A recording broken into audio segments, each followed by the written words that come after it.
மேட்டுப்பாளையத்தில் விநாயகர் சதுர்த்தியை ஒட்டி போலீசார் பாதுகாப்பு பேரணி நடைபெற்றது. கோவை மாவட்ட மேட்டுப்பாளையம் மற்றும் அதன் சுற்றுவட்டார பகுதிகளான காரமடை, சிறுமுகை, அன்னூர் போன்ற பகுதிகளில் பல்வேறு விநாயகர் சதுர்த்தியை முன்னிட்டு சனிக்கிழமை பல்வேறு இந்து அமைப்புகள் சார்பில் விநாயகர் சிலைகள் பிரதிஷ்டை செய்யப்பட்டு 2 நாட்களுக்கு பிறகு அவற்றை ஊர்வலமாக எடுத்து சென்று பவானி ஆற்றில் கரைக்கும் நிகழ்வு நடைபெற உள்ளது.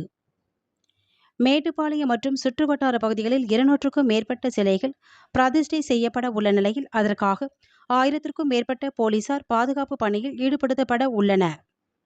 மேலும் விநாயகர் சதுர்த்தி ஊர்வலத்தை ஒட்டி அசம்பாவிதங்களை தவிர்க்கவும் பொதுமக்களின் பாதுகாப்பை உறுதி செய்யும் வகையில் மேற்கு மண்டல காவல்துறை தலைவர் செந்தில்குமார் தலைமையில் கொடியணி வகுப்பு மேட்டுப்பாளையத்தில் நடைபெற்றது.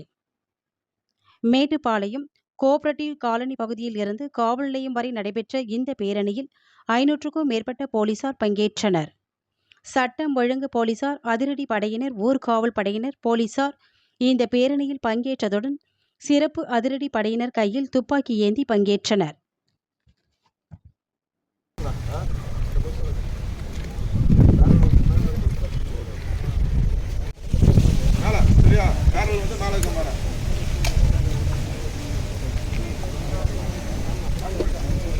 என்ன வரேன்